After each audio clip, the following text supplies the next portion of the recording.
Apologies for absence and appointment of substitute members, please.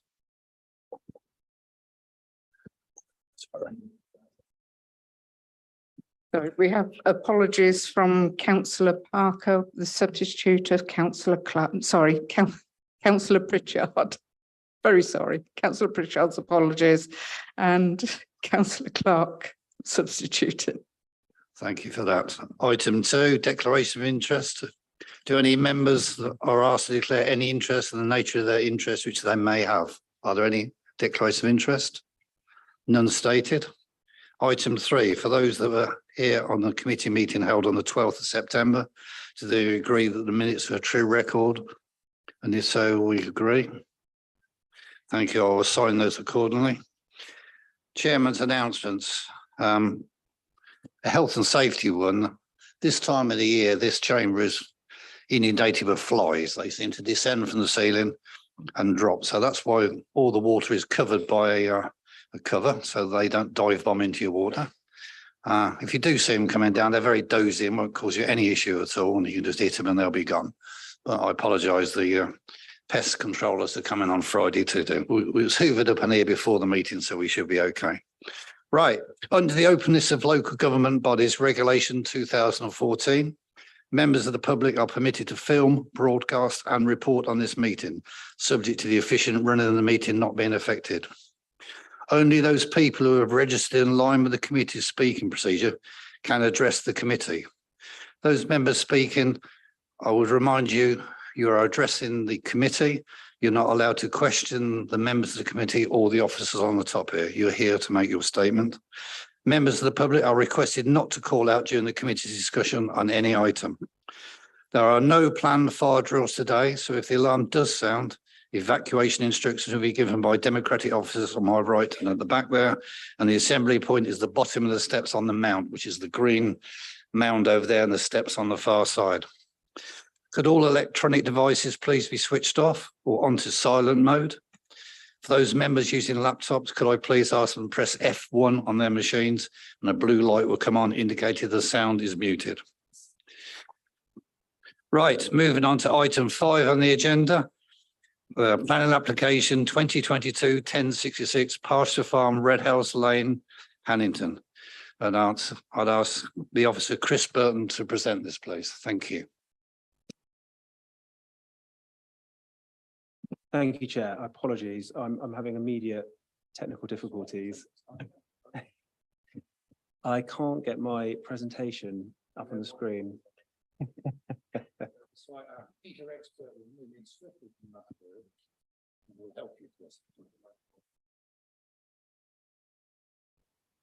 Also, my mouse is just on working.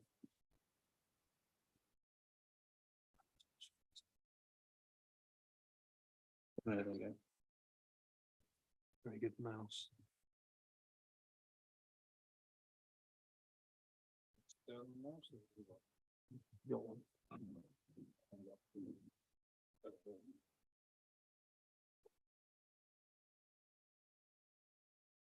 Apologies for the slight delay. Yeah.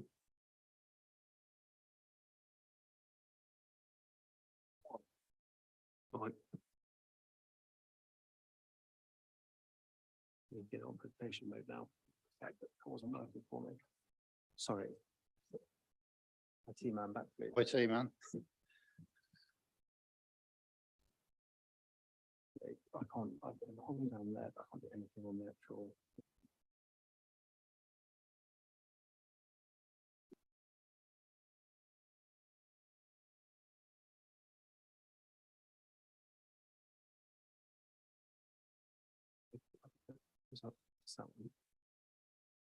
Now try and enable con.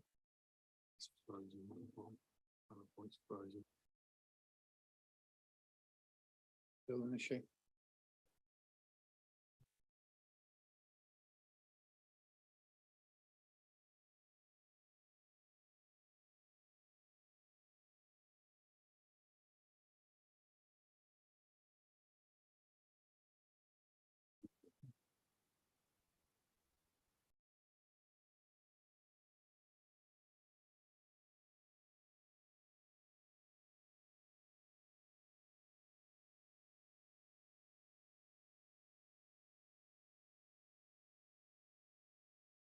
First time that's happened, isn't it?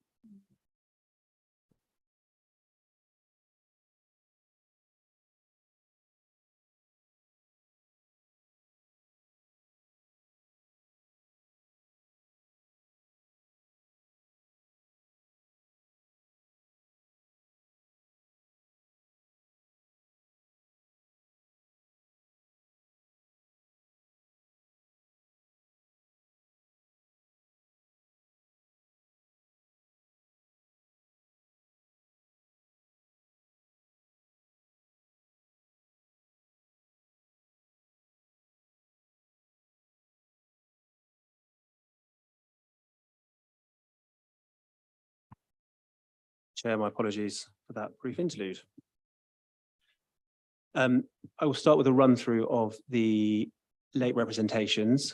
You'll note there was a change to the recommendation, that being that the Assistant Director for Planning and Development be given delegated powers to grant permission for the development subject to conditions and the satisfactory resolution of ecology.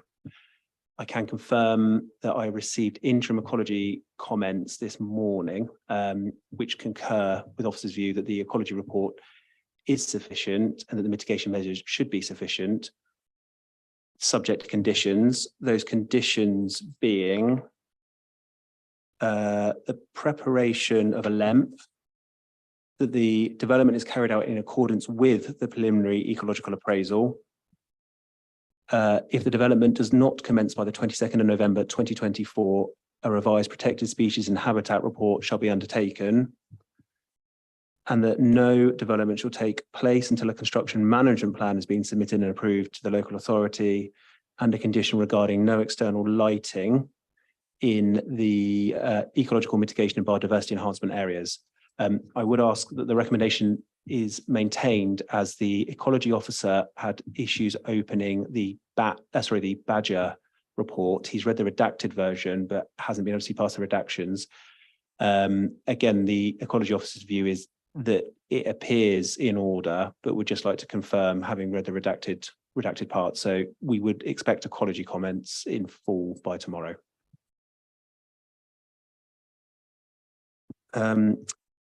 You will note as well, within the late representations, a correction to the committee report. Under consultations, it was stated 46 letters of objection have been received.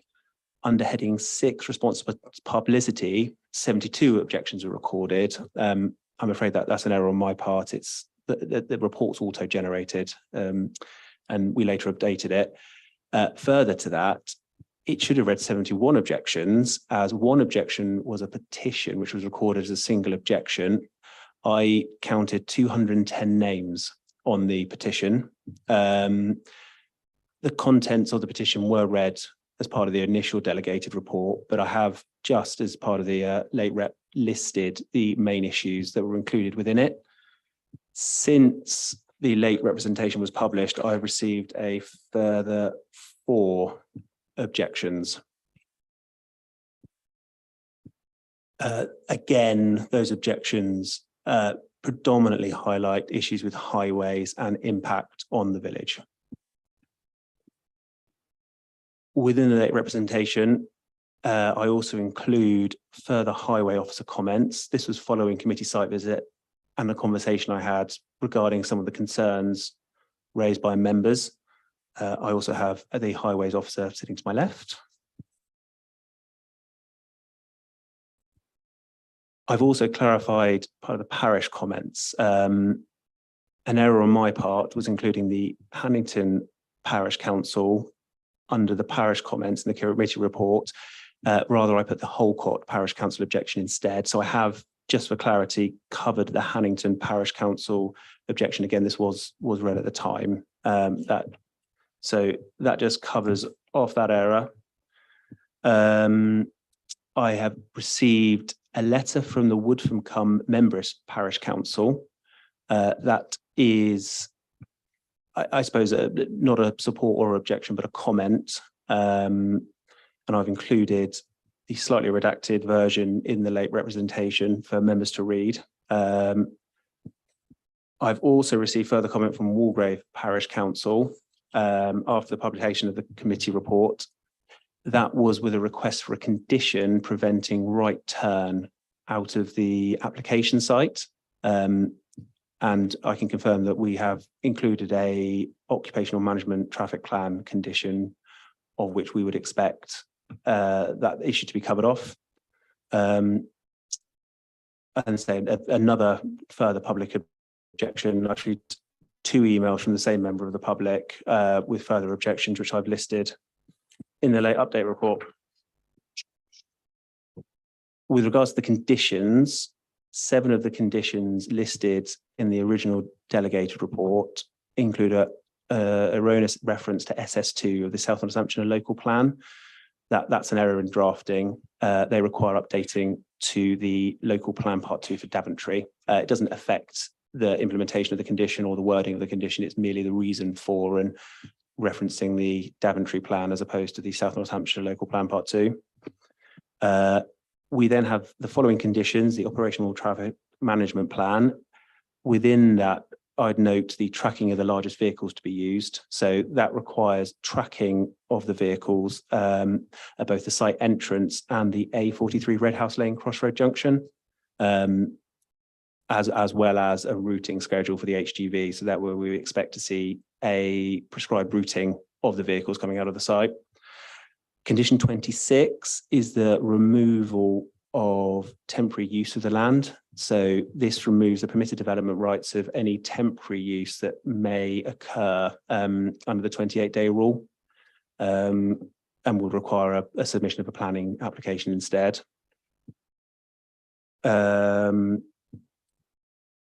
then condition, apologies, that's condition 27, and condition 26 is the removal of permitted development rights, so that there's no amendments to gates, fence, walls, or other means of enclosure at the site. So there's no permitted development rights for any alteration. Further to that, we have the ecology conditions, which I just mentioned, which we will be adding into the consent. We also have an amendment we will be undertaking to condition 16. Condition 16, the wording as is, allows the use of the site for gypsy and traveller, and we propose changing that to travelling show person. So the actual use is fully identified and is not a transferable sort of site use. We have also discussed with the agent a maximum storage height condition. We're looking at proposing 5 meters. That would prevent the storage of any anything on site above 5 meters.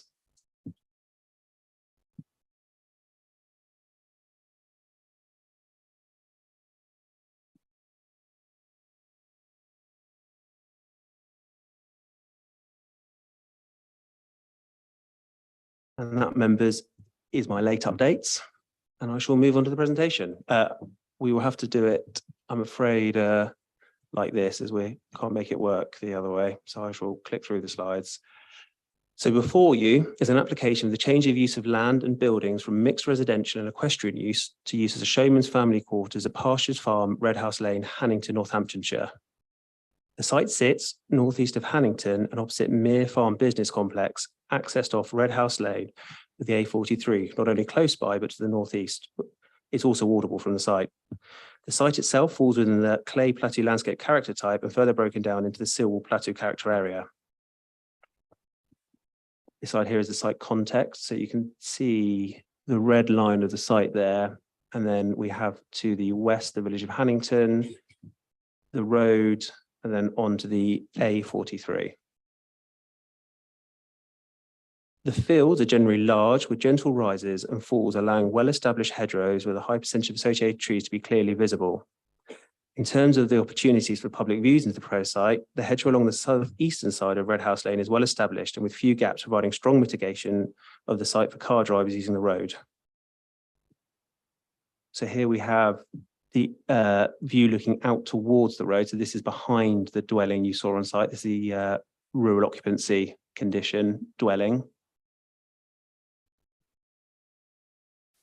This is the stables that sit behind that dwelling in the courtyard. This on site is a caravan with lawful occupational use. And this is moving to the rear of the site. So if we look at the site location plan, we're now in the backfield, and this photo is taken from the entrance.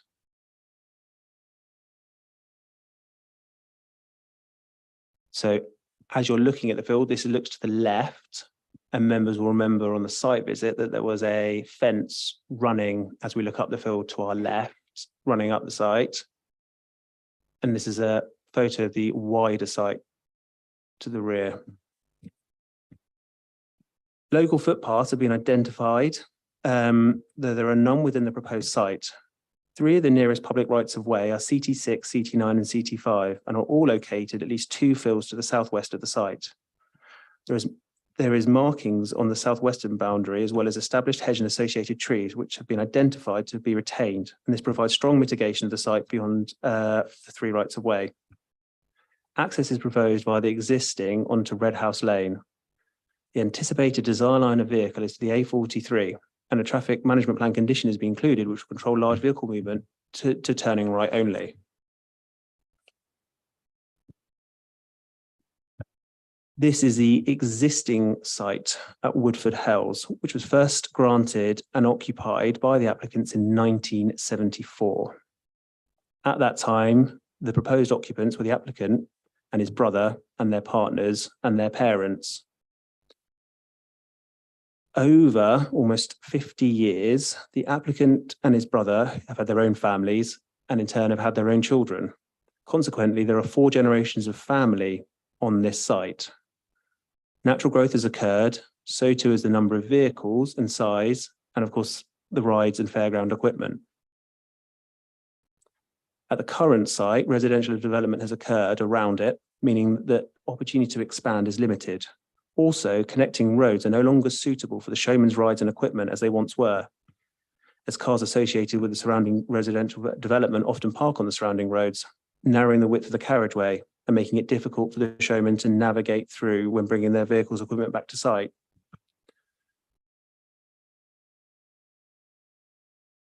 It is contended by the applicant that the existing site is not large enough to accommodate all of the application's vehicles, let alone the future requirements of their family. This plan shows the current site with vehicles on it, and as pointed out by the applicant, shows the overcrowding of the current site.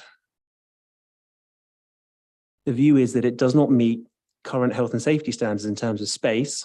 Caravans should be at least 6 meters apart as a minimum to avoid fire risk, and also provides poor amenity.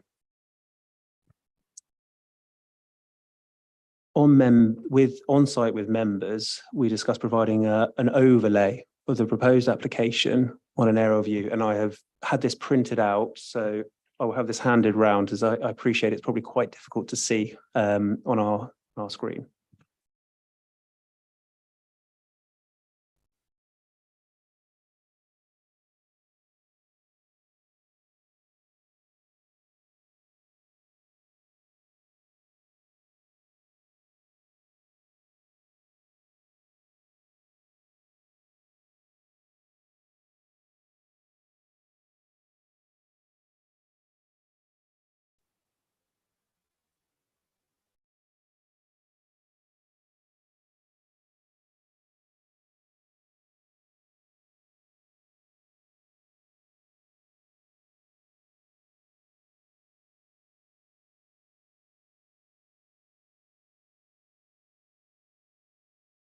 So this is the same plan, layout plan, but laid over the actual site. So we can see the effect on the fields will be stood in them. You'll note that the hedgerow on the eastern side runs along the fence line that we were looking at on site. I would also clarify that there are no day rooms proposed, so there's no structures proposed with regards to erection there.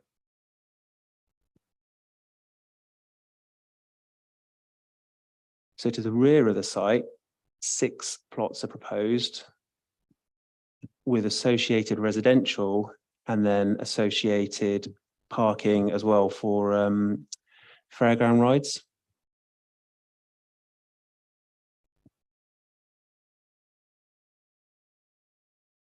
And then to the north, further up the site, we have the residential caravan set behind the agricultural dwelling.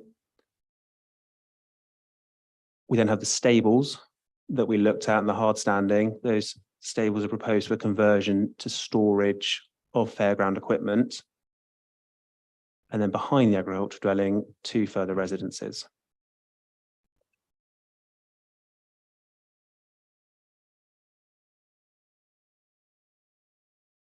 In terms of policy, Policy 09 is the permissive policy for this application. Though the development plan must be read in the whole, Policy H09 provides a basis for determining this application, a prescriptive basis for determining this application. The starting point of the policy is assessing need. In law and planning policy, the NPPF of paragraph 62 requires local planning authorities produce planning policies for sites, and for the government's planning policy for traveller sites, PTS, requiring that local planning authorities maintain a rolling 5-year supply of specific deliverable gypsy and traveller sites, together with broad locations for growth within the 5, 6 to 10 and 11 to 15-year window. It's important for members to note that this 5-year supply is entirely separate from that of the 5-year land supply that is required for housing, and that's covered in footnote 38 of the NPPF. In addition, the PPTS stipulates that the local authority should use a robust evidence base to establish accommodation needs to inform the preparation of local plans and making of planning decisions. Furthermore, Section 225 of the Housing Act 2004 requires local housing authorities to carry out an assessment of the accommodation needs of gypsy and travellers relating to their area. Government policy states that a lack of 5-year supply would be a significant material consideration in any subsequent planning decision when considering applications for the grant of a permission. The most recent Gypsy and Traveller Accommodation Needs Assessment, the GTTA, is the West Northamptonshire Gypsy and Traveller Needs Assessment 2022, which was published within tables 6.5 and 7.2 of the GTTA. The assessment outlines the accommodation needs for travelling show people in the period 2022 to 37. This shows there is a need for 11 plots. Broken down, the need is for 7 plots in 22 to 27, 2 plots in 27 to 33, and a further 2 in 32 to 37. Paragraph 7.13 states, in relation to accommodation needs identified for travelling show people, it is recommended the local authority work closely with the families, particularly those in urgent need to relocate. When considering applications for provision for show people, the local authority consider not only the space for accommodation and for the accommodation to be of sufficient size and safe, but also for provision for storage and maintenance of their equipment, etc. In terms of current need within the GTTA, November 2022, at paragraph 6.5, the following is stated. A travelling show people household currently resides on a yard in the study area and is seeking planning permission to develop a 9-plot yard in West North Hants. This is due to the overcrowding on their current yard, both in terms of lack of space for accommodation and to safely store equipment. Also, the current yard is situated at the bottom of a narrow track and has poor access. It previously met the household's accommodation needs, but a growing family and the use for larger equipment means that it is now unsuitable. This extended travelling show people family is seeking new accommodation in the Daventry area. They plan to relocate to land they have identified are currently in discussions with the council. The travelling show people household mentioned in this paragraph is that which has submitted this application. As set out by your policy team, there is an identified need for travelling show people plots, and the up-to-date evidence base held by the LPA shows that this family are currently in unsuitable accommodation and looking to move to a new site. This means that consideration under policy H09 and the NPPF paragraph 62 is required as identified need has been evidenced. To satisfy policy H09, all the sub-criteria then must be met. The 6 criteria include: 1, the site has safe and convenient vehicle access from the public highway and provides adequate space for parking, turning and servicing on the site. I have my highways colleague sitting next to me. The authority is content that with the suitable conditions, safe and convenient vehicle access can be achieved to and from the public highway, and that the current site, the proposed site provides adequate space for the storage of the machinery, for parking, for turning, etc. Criteria 2, The site is reasonably accessible to a range of services set out in national policy, i.e. shops, public transport, primary healthcare and schools. In this criteria, the word reasonably accessible should be noted. It's accepted that in certain applications, different sustainability criteria might apply, but in this case, officers have assessed the site and they are satisfied that there is reasonable access to a range of services. Criteria 3, the site will provide an acceptable standard of amenity for the proposed residents. Sites which are exposed to high levels of flood risk and noise and air pollution are not acceptable. The site sits in flood zone 1, then there's no identified noise or air pollution. It's officers' view that there is a acceptable level of amenity on the site for the proposed residents. Criteria 4, the site will be capable of providing adequate on-site services for water supply, power, drainage, sewage disposal, waste disposal, composting and recycling facilities. Officers suggested conditions with regards to provision of details for recycling facilities and for that of further drainage information. On site, there is a water supply and power as evidenced by the existing dwelling house. Criteria 5, the scale and location of the site will not have an unacceptable impact on the landscape, local infrastructure and existing communities. In regards to this criteria, you have your landscape officer's view that the site with the proposed mitigation is acceptable at this location. In terms of local infrastructure, again, we slightly drop back to criteria 2 and it's the reasonably accessible. It must also be noted that the proposed applicants spend the majority of the year travelling to different showgrounds. Therefore, it's not a continually occupied site.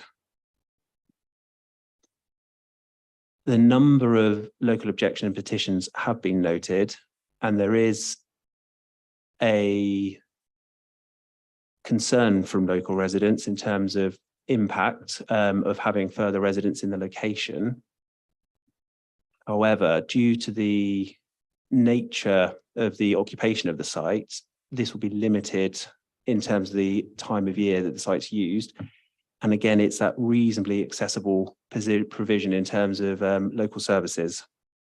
That being that Northampton, etc., are within a reasonable distance of the site.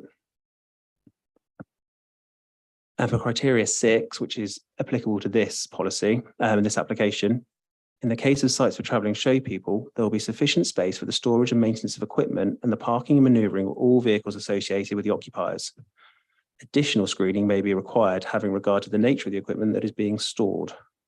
Again, I'd refer you to your landscape officer's comments regards to screening. It's their view that suitable mitigation has been provided to screen the site. I also have Highways comments with regards to the overall highway network. And as can be seen from the aerial view, there is a large amount of space on site for the storage of vehicles, maintenance of vehicles, etc.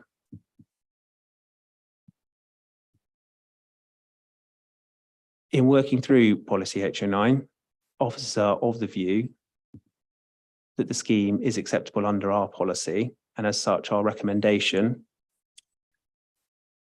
is that subject, sorry, I shall read it correctly.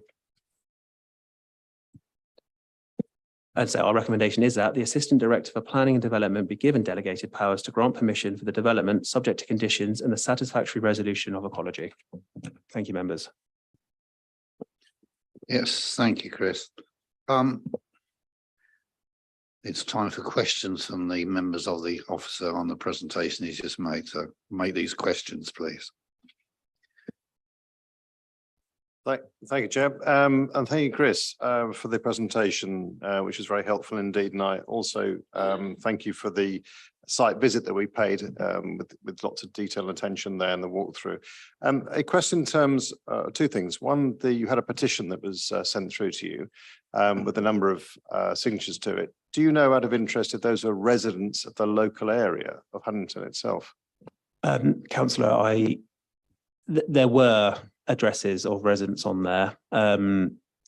having read the first page of it, I then went through each one to clarify that no further comments had been written on it and to make sure they were signed. But aside from that, I didn't make a specific look at if they were residents or not.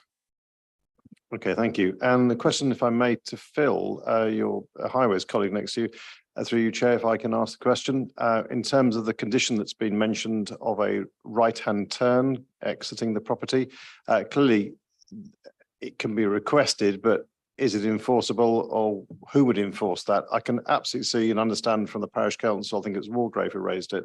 It's a very reasonable request, and quite clearly would keep heavy goods vehicles out of the village. And I think obviously the village roads, as we know, are quite restrictive. So would there be any modifications to the highway or the junction envisaged to enable that?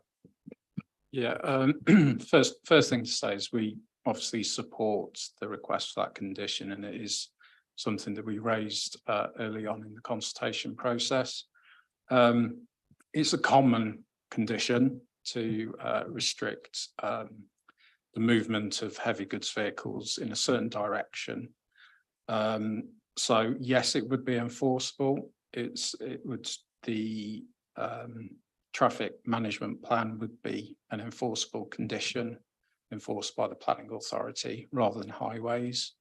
That often relies on members of the public reporting if they see vehicles travelling through Hannington when they shouldn't be.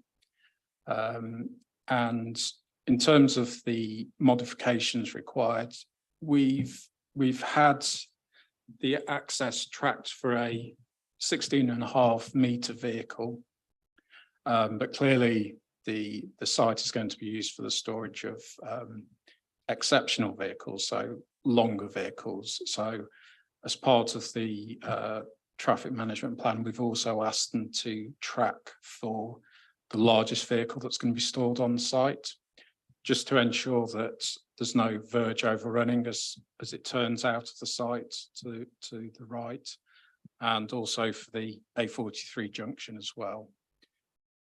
Thank you very much. Thank you. Next questions. Yes, Councillor Stone, I saw your hand first. Thank you. When we're looking at new residential developments, we usually have an assessment of how many school places that's going to generate. Do we have that assessment? Councillor, I spoke to some of our county colleagues earlier, and they directed me to the government website. So this is a government website for Walgrave Primary School. It currently sets out 210 capacity, 144 pupils now. So that's what I've been provided by the government website. Yes, Councillor Humphreys. Thank you, Chair. I don't know whether these couple of questions are best asked of the agent, but I thought I'd see if Chris could help. I've had a look at the application online, and biodiversity net gain calculation, I think, was going to be submitted during the course of the application. I think that's separate from the ecology report. Have you got any information on that? And the other question is, as I understand it, they're not going to be daily movements of lorries. It's when the family get on the road for the shows during the season. So is the use going to be, it's mainly storage rather than large vehicles sort of entering and exiting on a regular basis? Thanks. Thank you, Councillor.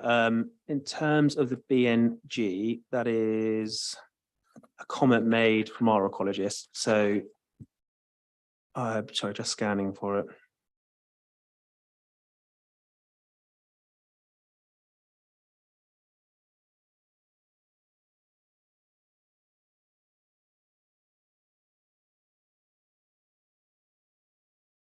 So the ecologist, council's ecologist, does point out the lacking of the BNG, and that hasn't been submitted. They state that without the submission, it's obviously difficult to exactly quantify it. But but a subjective assessment of the proposals indicate a likelihood of net gain. So this is one of the items that I think our ecologists would just like to quantify, but they are content that it looks like a net gain will be achieved. But obviously they'd like the information to just establish that. And that is why they've also included the conditioning of a LEMP, so a landscape and ecological management plan. And that condition requires submission before commencement of development. And it basically requires a beefing up of what's being planted, where it's being planted, and how it will be managed. And that management is very important for a LEMP to make sure that that biodiversity net gain is retained over in perpetuity and not destroyed, or left after a few years. And then with regards to the vehicle movements, I will answer the question, but I think it would be worth asking the agent as well. In conversation, my understanding is that the fairground season starts at Easter, so anytime from late March through into April, and that the usual return is after bonfire night.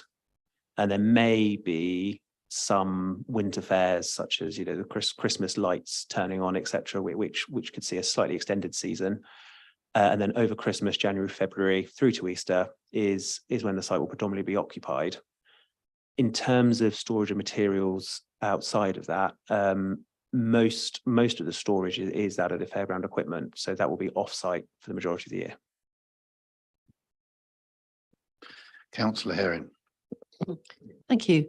When we went on the site visit, we didn't really discuss, and it's only become apparent looking at the aerial view, we didn't really discuss the tract of land the other side of the house, sort of east of the main house, which is rather more substantial an area than I had realised. You alluded to a couple of residential sites between the stable block and the house, but the amount of land to the side is a more significant acreage than I'd really perceived on the site. We didn't really discuss how that was to be used. There's lots of lines on here, but I can't read it because it's too small. So I just wondered what the intention was of how that is going to be managed, I suppose, as the acreage. Is it going to be farmed? Is it going to be horses? Is it going to be more caravans? Is there a track across that land? I can't tell. Thank you. Thank you, Councillor. So the majority of the land that you're referring to is to be used as amenity space and for the testing of machinery. So I've included a condition which restricts the testing of the machinery to prevent it being used all year for the testing of machinery, and obviously to retain the amenity space. So essentially it will be an open field for, I suppose, games, football for the children to run about in. There's also some suds planned in there as well. It's a very significant acreage for running about in.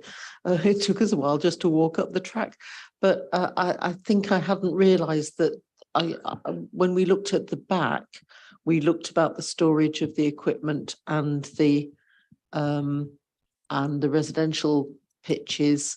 I wasn't really aware that they were going to be taking the equipment down into that area.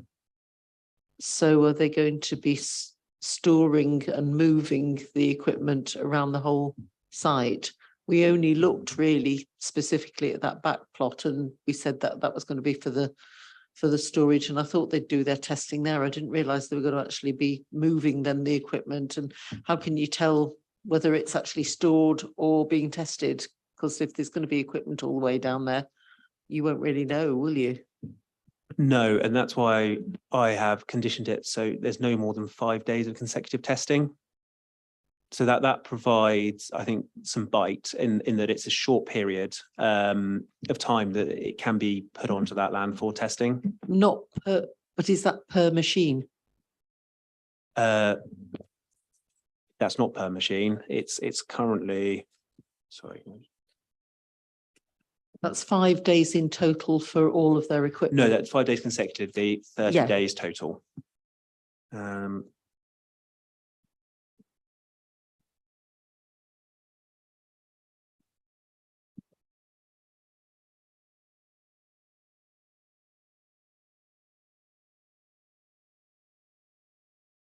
It's for a single ride I've put on there. Yeah, Which means that however many machines they have, it's 5 days times all the numbers of machines. Presumably, is it? Yeah, just clarification. Can you clarify that, Sean, or Chris? Is there a maximum of 30 for, or what, Sean? Basically, the wording of the condition, councillor, through you, Chair, if I may, to come back to you, councillor, it's 5 consecutive days of testing of a single ride and no more than 30 consecutive days. So within that 30 consecutive days, the rides could be tested. Anything outside of that would not be permissible. So it'd be 30 days in total, not 5 days. So for example, if there was multiples of rides, 10 rides, for example, it's not 5 days per ride. It would be 30 days in total to have that machinery tested. So 5 days. So a ride, for example, if it had, I'm only speculating here, councillor. If it was, they had to test it, or there was some issues or parts that had been replaced on it, then that could run for that particular ride could run for 5 days. But then the quantum that's left would be 25 days to run any other ride if they chose to do so, because at the end of the day, they may not choose to run all the rides, they may not have to, but obviously it's no more than 30 days. But that 30 days isn't consecutive. The 5 days is, but the 30 days needn't be. The 30 days is in totality, so in total, basically, Yeah. yeah. Okay. Just as a supplement to that, the area they're going to move this machinery to, which is very heavy, is to be grass. When we're talking about the winter months when we're actually testing it, isn't that going to be an issue? I'm just thinking from a practical point of view here, Chris. I can imagine it would be an issue. That's a difficult one to condition, because we need it to be retained as grass for the amenity space. But I accept it's going to be quite heavy machinery.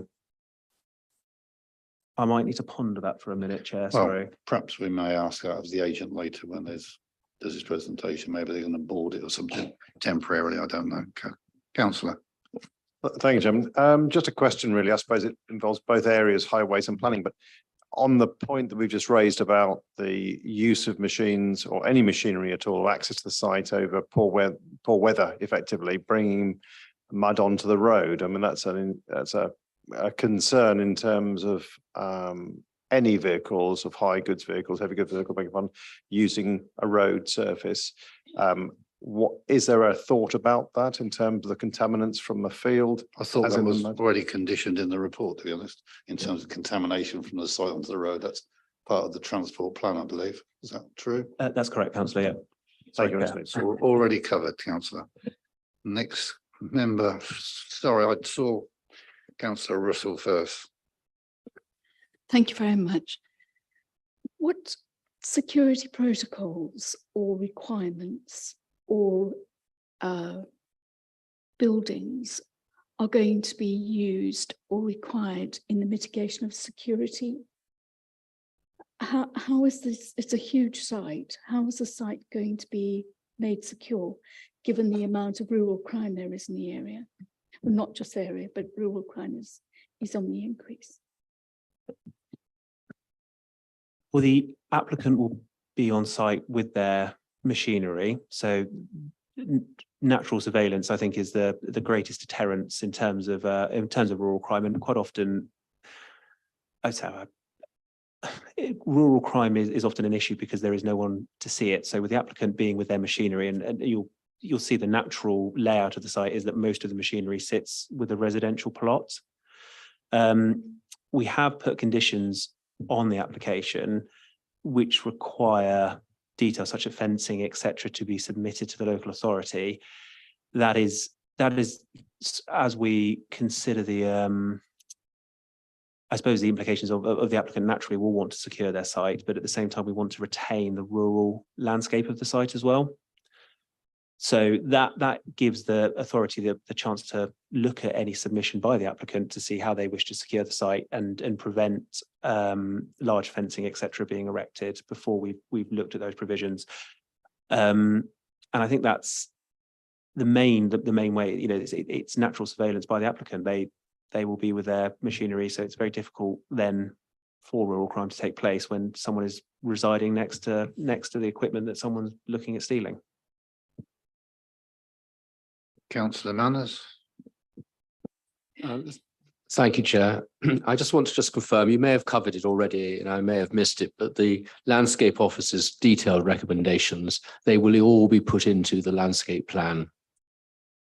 It will go into the landscape ecological management plan. So it hits it from the ecological side and also from the landscape management in terms of the future and in perpetuity management of the land, how it will be managed. So a standard LEMP will provide a detailed landscape sort of plan itself, and then will come with a large written document that sets out planting schedules, you know, native species, etc. And that will be as per the landscape officer's recommendations. Will Yes, it? and the landscape officer will review that Good. Before obviously signing it off. So there's no opportunity to water down those recommendations, such as the 15-meter native woodland.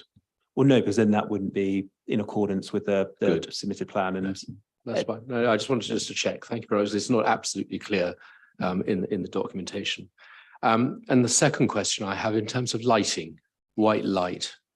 The site is huge and it's huge in relation to the current site. So are there going to be street lamps? I couldn't see that. I may have missed it. I have not seen anything with regards to proposed lighting. Sorry, so I've not, as part of the plans, there's no proposed lighting. well, can we put a condition in that there should be no lighting? We haven't, I think we have an environmental health condition. Because lighting is probably one of the biggest impacts you have in that location, given the undulation of the land from the A43 to the village.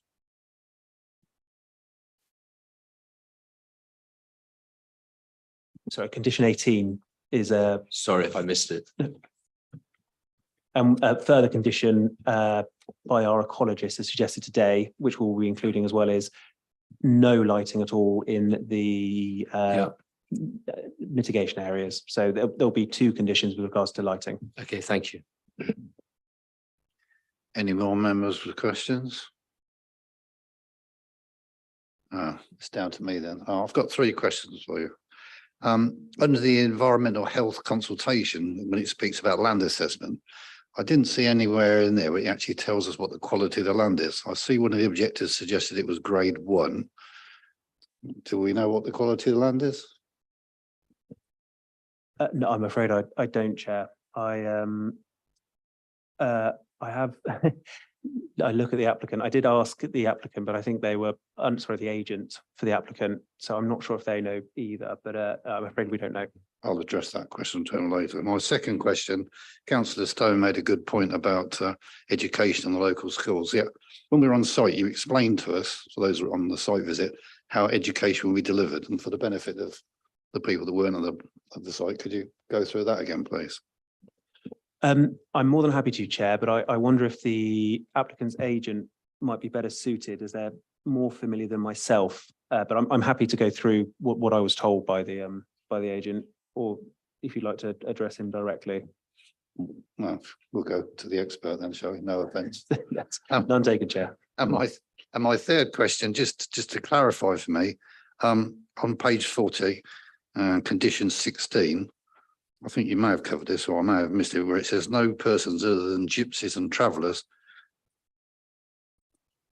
Isn't it the wrong way around? That is, Chair, and It should read travelling showmen, shouldn't it, as opposed to no people other than travelling show people should occupy this land. That's correct, Chair, yes, and that Okay, is an amendment to the condition we'll be making. So I was just double checking. I was worried it may have slipped through. Right, at this point in the proceedings, we move on to question time from speakers. I have a list in front of me and we will take them in the order I've got them. So I'd invite Councillor Andy Laker of Walgrave Parish Council to come forward. as an objector to this scheme and take his seat at the front. You have 5 minutes to speak when you start. I will time you. 4 minutes. I will give you a award. If you press the button in the middle of the bottom and draw it close to you, because it's not as sensitive as it could be, then when you're happy to go, I will start the thing. So you're addressing the committee with your speech. Thank you. Good afternoon. I submit this objection on behalf of Walgrave Parish Council, which sits alongside Hannington Parish Council under the Moulton Ward as part of West Northampton Council. The nature of the objection is not in any way regards to the population who the planning application WND 2022-1066 relates. It is strongly considered by Walgrave Parish Council that the change of use of land and buildings from a residential property to use as showman's family quarters, the provisions to house 10 caravans as residential use, the use of show vehicles, which may reach lengths of 25.9 metres, on roads designed and constructed for rural traffic, and the storage and maintenance of large fairground equipment is clearly not conducive to the local area. Walgrave Parish Council further considers that the Planning Committee report submitted by NWC does not offer full consideration or detail of the planned proposal and its effects on the local area, rural infrastructure, and facilities required to support a showman's estate or complex of the size indicated on the planning application. Paragraph 7.25 of the committee report details that local highway authorities have been consulted and have commented the applicant has demonstrated a safe means of access to the site. The report details that H09 sets out 6 criteria that all planning permissions must meet. This includes the safe and convenient vehicular access. Walgrave Parish Council considers that whilst the safe access to the proposed site has been considered, the LHA has not offered the full consideration to dangers of access to and from the Red House Lane to the A43 junction or the possible effects to local areas. We offer the following. The A43 is a major route between Kettering and Northampton, which is extremely difficult to access with a car. It would be almost impossible for fair vehicles over 25 metres long to enter the A43 safely from the Harrington Road. The A43 has already been identified for expansion to a dual carriageway with a recent announcement of government funding for the extension. We do not believe this has been offered full highway consideration and strongly consider that the dual carriageway will likely be unsuitable for the safe entry of showman's vehicles without a considerable risk of danger. The A43 between Kettering and Holcott roundabout regularly suffers closures due to accidents. On such occasions, roads such as Kettering Road through Walgrave become rat runs for the A43 traffic. In such a case, the possible movement of showman's vehicles would cause considerable disruption, damage to local roads, and present a danger to pedestrians within rural areas. The statement details that this site is reasonably accessible to a range of services set out in national policy, i.e. shops, public transport, primary healthcare and schools. This gives the impression there are services available to the residents of this site. The statement also details that the site is also not unduly remote to the village of Walgrave, where there's a community shop, pub, village hall and primary school. The facts in regards to these matters are as follows. Walgrave Primary School is not on a bus route from Hannington, so pupils would need to be driven in private cars as there is no access to footpaths or cycle paths to and from the proposed site. We are already consulting with the police over the dangers posed by the amount of vehicles dropping off children at the school due to complaints of how hazardous and congested it is for drop-off and pick-up time. There is a pub and village hall. However, in terms of access from the proposed site, this development also rely on private car ownerships for the reasons already stated. The community shop is just that, a very small community store that allows for basic provisions. It is not as detailed a shop in the terms alluded. Therefore, the application is not supported by the Daventry Design Code Sustainable Design Techniques 3.2, choosing the site, which states, amenities should be well integrated into development in order to try to reduce the number of short journeys by car. Schools and other educational establishments, for example, should be within easy walking and cycling distance of residential areas. That's reference BRWAM Eco Homes, the environment rating for homes, 2005 Eco 5 building footprint, PBG3 housing, 2000 ODPM. You have a further minute. It is set out in the pre-application response by the LPA. The site is reasonably accessible to a range of services, including those within Wellingborough, Moulton and Northampton, notwithstanding further services and facilities that will be provided in the Northampton North SU. It is a fact there are insufficient facilities proposed on the Northampton SU for the number of intended residents on the SU itself. To suggest that the facilities on the Sue would be capable of providing services for residents other than those on the Sue is not right. Finally, given the points I've raised above, Walgrave Parish Council strongly objects to the planning permission WND 2022-1066. Thank you. Thank you, councillor Lake. If you want to remain seated, and there may be questions from the members. I'm looking around. Any questions from the members for councillor Laker? Yes. Thank you, Mr. Chairman. In terms of your presentation, sir, may I ask you what you would welcome on that particular site? That's a very good question. That's not what I'm here for. I appreciate that, but from the view of the parish council, obviously you must have discussed the statement you've made at the parish council. Is there what you would welcome from a local plan or from a perspective of that site of use? I know I can't answer that. I'll be completely honest with you. That's not the point. The point we're making is that the access to or through Walgrave is not suitable. The access that people are asking for schools. Sorry, yes, the access for the schools and for the shop isn't there. So we're not going to tell you what we want on the site. We're going to tell you that we don't think we support this application, or we don't support this application. Thank you very much. Thank you. Any other questions? Thank you, councillor Laker. Thank you. I now invite councillor Nikki Savage of Hannington Parish Council, also an objector, to come forward.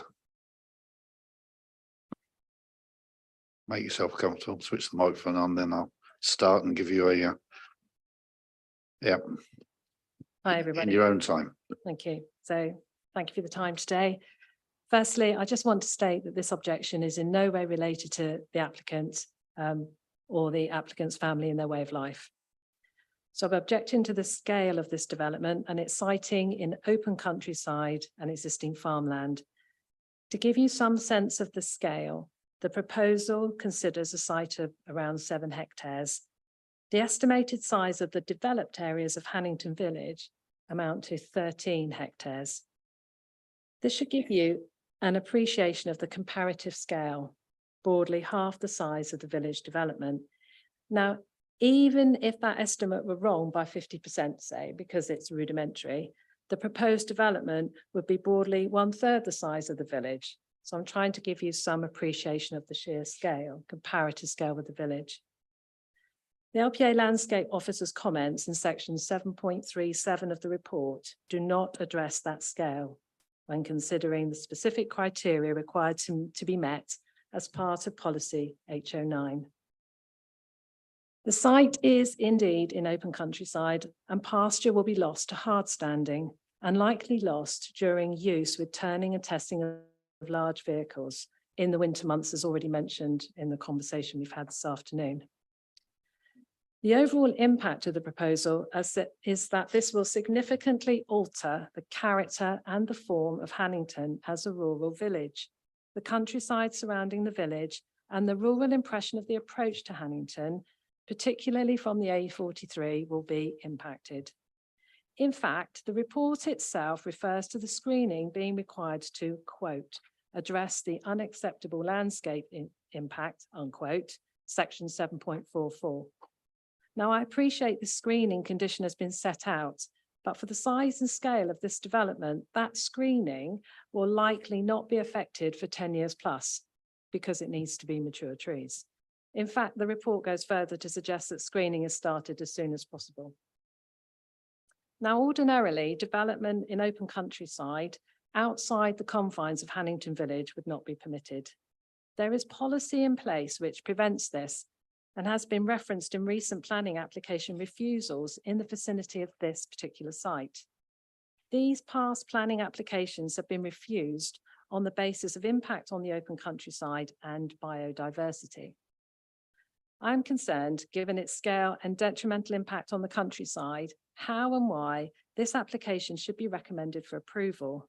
That there are policies in place to protect the landscape and our villages is irrelevant according to the report. The recommendation to approve is based in the main on the lack of a plan to identify and activate suitable sites for such development. And that's set out in sections 9.2 of the report's conclusion. In other words, failure to make such provision justifies ignoring all active policies designed to protect our countryside amenity. Even HO9 policy has a criteria that states, quote, "The scale and location of the site will not have an unacceptable impact on the landscape, local infrastructure and existing communities," unquote. And as previously mentioned, that criteria has not been addressed in its entirety, let alone met.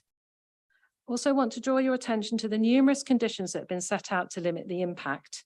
24 conditions, 14 of which are required as a mitigation of environmental impact. These conditions are detailed and likely it will be a challenge to ensure that these are adhered to.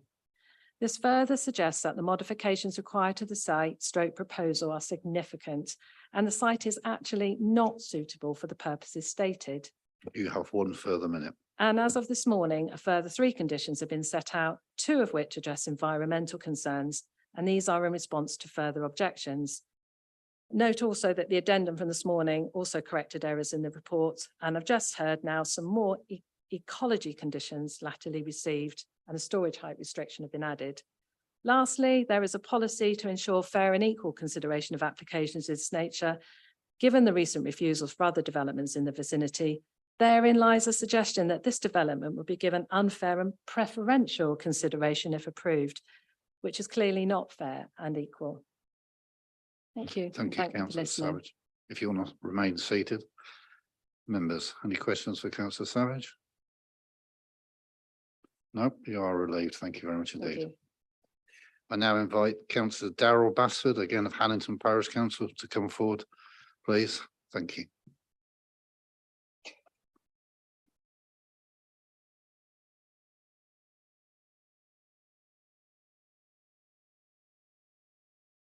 You press the centre button and draw the microphone towards you so that we can hear you. Your minutes start when you do. Thank you. Good afternoon. Just like to reiterate some of the points that's already been made by other objectors. The village is a small, close-knit rural other village of 110 properties in open countryside and with a developed core village area of under 14 hectares with limited amenities. It's a village that was mentioned in the Domesday Book records as an agricultural village, and that's what it currently is. It's still in the middle of the countryside. I'm going to cover some of the points that the villagers have raised, but don't include the late committee report supplementary information issued this morning. Policy HO9 sub-criteria 1, 4 and 5 have not been met in full by the application, supporting documents or committee report or last-minute committee last-minute officer comments. Traffic concerns still ongoing. A flawed guidance from the local highways authority towards the applicant, telling them to do a specific swept path analysis of a vehicle that isn't going to be used. The legal size of a vehicle that can be used and is used by the applicant is 25.9 metres long, which is 9 metres longer than a standard articulated HGV, primarily because they have a third trailer, a caravan on the back end. And there's photos being submitted on the supporting objections showing the length of these vehicles. And I fail to see how that can safely manoeuvre up and down Red House Lane or the junction of the A43. We have records of HGVs that are currently coming out of Mere Farm and Poldermere Farm business parks that go and use that same junction and cross the white line in both directions, in every direction that they turn around that junction. There are photographs and evidence of HG vehicles travelling outside the confines of the hard surface of Red House Lane and onto the edge or the verge. These are all clear to see, but obviously not by the highways officers. And on that point, where I'd state that there's an apparent lack of due diligence by the local highways authority development management engineer to assess the proposed main access route and dangerous junction with the A43 and Red House Lane. A flawed highway design statement that refers to accidents outside the proposed drive but doesn't include the access route or the junction. A fatality, serious accidents caused on that junction in the last 10 years, 10 of which are on record publicly, with other ones I haven't got access to in the last 2 years without going to the DOT. But potentially the council does have access to that latest information. a complete disregard to the safety of other road users by stating that because it's only going to be used in the winter by a limited number of movements, then the safety of the travelling public doesn't matter. And that's just unacceptable on every single direction that you look. Existing HGVs utilising the 7.5 ton current restricted Red House lane. Blasé just going through up and down as they please with absolutely no way of enforcing it. The police don't have the time to enforce it. If we report it, the council doesn't have the time to enforce it. Reported accidents, data's not up to date. Poor junction visibility, still an ongoing issue with complaints that we have submitted to the LHA about the existing visibility lines from the A43 junction, because nobody is enforcing the visibility display with the A43. And I'm still waiting for answers on a Freedom of Information Act as to where the extents of their responsibilities are. Errors in the planning application itself with complete errors and misinformation, no industrial commercial process stated, no hazardous substances. Well, gas, petrol, fuels, oils, they're all chemicals and hazardous substances. No residential unit increases. Sorry, 1 minute to go. No residential unit increases, but there is. There currently is 1 family living there. There will be 10 families living there. I could go into all the policy and procedural issues that we believe has been carried out by this process, including the last minute update of supporting documentation this morning that didn't give us any time whatsoever to review our comments and statements and information. The applicant appears to have an approved planning consent in their current location for approximately 8 units, but their statement to Woodford Parish Council was that the reason that they wish to move is for business expansion and continuity and traffic access issues, but not residential spaces. The traffic access issues that they have currently will be compounded with a traffic accident and dangerous situation with the A43 and Red House Lane. That is not a betterment. Thank you. If you want to remain seated, and I encourage questions from members. Yep. Yes, Councillor Humphries. Thank you. Just in relation to the government guidance on providing new sites for travellers, gypsies, travelling show people. The guidance is that it should be strictly limited in places that are away from existing settlements. They should ensure that sites in rural areas respect the scale and do not dominate the nearest settled community.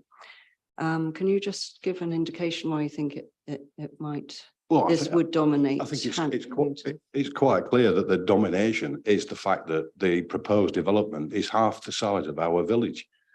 If that's not dominant, I don't know what is. A planning application in a rural area should be considerably smaller than that and not dominate the local area. It should be, as the property is there at the moment, a single dwelling in a rural setting tied to the agriculture, which is what is currently there. And all we're asking for as a parish council is that what it remains as. A single dwelling isolated from the village in the open space that is tied to agriculture and equestrian use. We're quite happy with that. Thank you. Any more questions? I'll ask a question then. You did mention, sir, the 7.5 ton limit on Red House Road, but that's by exception for loading. So vehicles are allowed to use that road if they are loading, I believe, with the signage that's currently in place. Is that true? As far as I understand, the legal terms for the 7.5 ton is for access for loading and unloading. There are several instances. In fact, there are current instances where there are HGVs that are working to and from the 2 industrial estates on Red House Lane that are in excess of 7.5 tons. And I believe they don't have planning permission to operate from there as a haulage company. There's 2 companies doing that. All right, but I thought the signage as shown says 7.5 tons with the exception of loading. So yeah, but they're not loading and unloading if they're being parked and stored there and travelling out empty and coming back empty. That's not loading and unloading. Okay, thank you, sir. Any more questions? Okay, thank you, councillor Thank you. Batsford, for your submission. Oh, sorry, councillor Manners, late minute. Listening to you, which is the biggest issue for you, the highways and the traffic, or the scale of the development? Unfortunately, both. No, I'm asking which is, I understand both are huge issues for you. I think in this instance, then the first one would be the development size in relation to the village. The Right. secondary one would be something that's ongoing and has been ongoing for a long time with the local highways authority, and it will continue to be an issue regardless. Thank you, councillor Bassett. Now we will attempt to get the Moulton Ward councillor Daniel Cribbins up on the screen to give his 5-minute presentation. So if you can hear me, Daniel, you can start. You can start your 5 minutes and I will be timing you and let you know when there's 1 minute to go. And thank you for your presence. Right, can everybody hear me then? Am I coming across loud and clear? Absolutely fine. Great, thank you. Thank you, Chair, for allowing me to speak. As you, well, so you've seen from two parish councils and people from the Wargrave area and the Hannington area, there's a lot of disquiet about this particular application and has gone through. I submitted some comments or my speech to Democratic Services on Monday morning, and obviously I'm grateful that the officers have had a chance to look at that and have made some amendments, because I was concerned about the inaccuracies in the report regarding the numbers of objections. There were I was told that there were over 300 objections that were submitted that has been taken as a petition, even though I was told that they were all individual letters, but clearly from what the officer's saying that they've been accepted as one and a petition. But there were over 300 on that, I was told anyway, but there's perhaps a splitting hairs on that, but there's a lot of objections. Obviously they've made some amendments to the report as well to bring in Hannington's objections rather than the Holcott's objections. But you see, you've got objections here from 3 parish councils that border the sites. They all have very similar objections that the main issues are going to be, it's an open countryside, it's over oppressive the development will be, and also the highways issues. I'm going to concentrate mainly on the 2 issues I see as a local ward member and also as a member of the area planning committee. I've sat on the planning committee at Daventry and over in West Northants for about 20 years now. So I'm just going to reference what I see things. Firstly, regarding say highways issues, and also the contrary to the open countryside the policy RA06, and also my view that that policy HO9, the Gypsy and Traveller policy, all the 6 criteria in my view aren't met.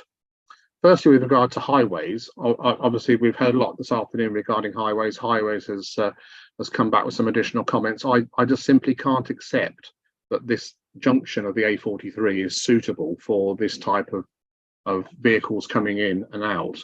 There've been no end of accidents there over the last few years. There's been a fatality there fairly recently as well. I appreciate what the officers are saying is that none of these accidents were involving lorries or HGVs, but we have real serious concerns that if vehicles are going to be coming from the Northampton direction on the A43, they're going to be unlikely to be able to turn left into Red House Lane because there's not enough space to allow this. They're going to be churning up the verge and taking up the whole entrance round there. They would need to probably go up to the A14 junction at Kettering and turn around and come back so they could access it from the southbound carriageway. And then even then turning right into that, they'll have to take the full width Red House Lane to get in there. I know it's not going to be a daily thing. It's going to be on occasions, but when that happens, we're going to have a significant impact on the local highway infrastructure.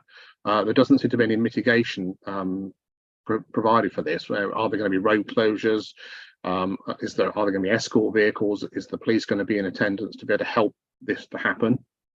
I just have serious concerns about that. Also, Red House Lane currently, I understand, has a 60-mile-an-hour speed limit on it. This is significantly too high. There should be some mitigation on there in consideration of the Highways Authority reducing this to 40 miles an hour on highways safety grounds. You have And one maybe not- further minute, Daniel. Thank you. The policy HO9, I clearly don't think that that it will actually tick those boxes. They have to have all 6 boxes ticked before you can allow this as policy. So section 1, site doesn't have a safe and convenient vehicle access. We've mentioned that. The range of services, we've heard today from the parish council that this is simply not the case. Talking about Wellingborough here, it's miles away in the report. I understand that the school in Walgrave also, they say that there are spaces, but I'm informed that there aren't spaces at the school either. And perhaps paragraph 5, the scale of the site will have an unacceptable impact on the infrastructure, as you've already heard from the other objections this afternoon. Thank you, Daniel. That's your 5 minutes. Thank you. If you want to remain seated, and I'll look to the members for any questions for Daniel.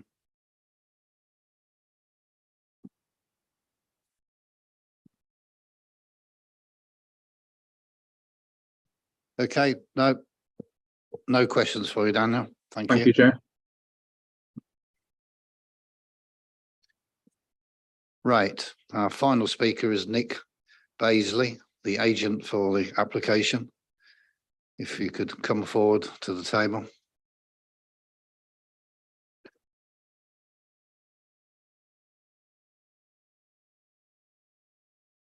You press the center button, draw the microphone towards you.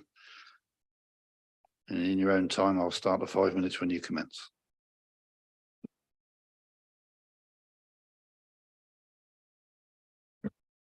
Good afternoon. Everyone's visited the fair at one or many more stages in their lives, either as a child, a parent, or grandparent. It's part of British culture and represents one of the very oldest of our country's traditions. It was only relatively recently that travelling show people were recognised in the planning system, something which my company was proud to assist the government with. And now there is an obligation on every council to meet their distinct accommodation needs where identified, just as there is with every other sector of society. In West Northants, the showman's needs are identified in the GTAA, and these needs are those of Mr. Scarrett and his family. With their existing site at Woodford Halse, granted almost 50 years ago, being severely overcrowded and unable to accommodate the applicant family already, let alone their future needs. Members will see in the late representations an email from the chair of the parish council where the applicant's existing site is, which provides a glowing reference of the character and engagement with the local community over the years. The land use is a difficult one to accommodate in planning terms, as it necessarily comprises a mix of residential, storage and light industrial, making it difficult to locate next to conventional housing, but also to existing industrial areas. Despite this, the council has a duty to accommodate the use within their administrative area. And this necessarily gives rise to local objection when a planning application arises, either founded on the misconception that my clients are gypsies or travellers, not that this in itself should matter, or simply the fear of the unknown, no doubt, having never previously encountered a showman site before. Also, most people will tend to judge the impact of a new site on the appearance of an existing overcrowded site, rather than the development as proposed to be laid out via the planning application, which these days incorporate lower density development, sustainable drainage, significant landscape mitigation, and biodiversity gain, all of which necessarily increases the land take. My clients are hard-working, tax-paying members of the West Northants community, having lived in the Daventry district for the past 50 years, and deserve a better, safer site. The level of overcrowding on the existing site is not something that will be accepted or tolerated for any other sector of society. The site before you seeks to address this by securing a new permanent site that will meet the needs of the GTAA in the longer term. The site was identified as having potential, and the applicant sought the council's advice via a pre-application inquiry prior to securing the site and investing in the formal application now before you. That advice was that the proposed change of use of the site for showman's quarters was acceptable in principle. Indeed, the proposal complies with the council's relevant development plan policies, as confirmed in the committee report and corroborated by your officer's recommendation to approve. I'm aware there's been a lot of local resident objection from Hannington and the nearby parish councils. However, the parish council in Hannington never allowed the applicants to speak at the public session to be able to explain to residents who they were, their need for the site, and how the site fits with local plan policy. Had they been afforded such an opportunity, local residents would see that my clients are good people. They're a lovely family, and the local residents have nothing to fear. And I hope the email from Woodford Parish Council provides some comfort to members, the local parishes and residents in this regard. Applications for showman sites always necessarily attract similar levels of types of objection. However, unless planning consent is granted for a site, the council will never meet its housing for everyone obligations. And this site is a good one. It's already previously developed, has good access, has power, water, and is very well screened. Moreover, the showman's vehicles, rides and equipment can access the principal network, highway network, without having to go through the nearest village, and are happy to accept the council's suggested planning condition restricting the same. Locals' concerns regarding the impact of their local vehicles on the highway network are not warranted. Our clients will take their lorries, rides and equipment off the site just before Easter in readiness for their first event, and will typically not return until the end of the travelling season on bonfire night. You have one further minute. This being the case, HGV movements are not at all frequent and would necessarily not occur in the peak hours to avoid traffic.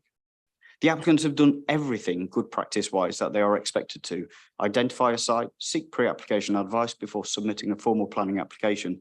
And I really hope their endeavours will be rewarded by the grant of planning permission this afternoon to enable them to secure a safe and secure future for their family, whilst addressing the council's outstanding identified needs for a new site in full and at no cost to the public purse. If you have any questions, I'll be happy to answer them. Yes, thank you, Mr. Baisley. Well timed. Questions, please, from, yes, councillor. Sorry, I was looking at my left. Thank you.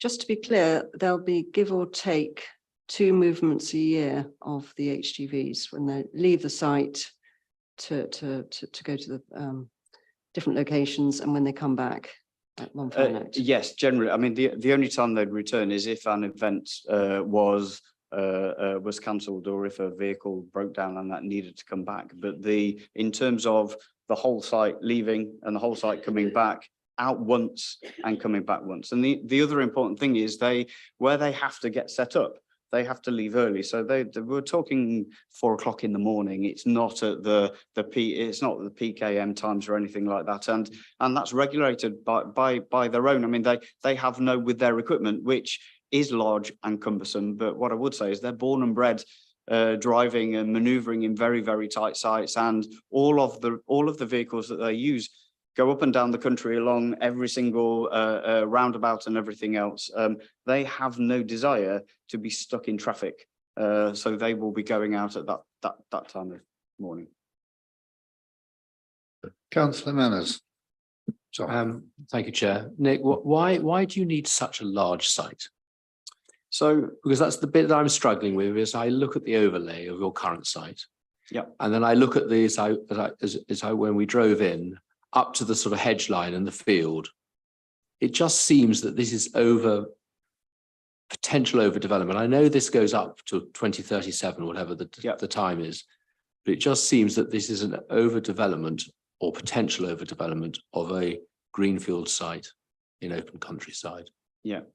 Well, I mean, first of all, it's not a greenfield site. It's a previously developed site in planning terms. But in planning, but the field at the back is not. That is actually that has got no building on it at all. So in terms of justifying the size of it, what we're trying to do is to future-proof that site for the family.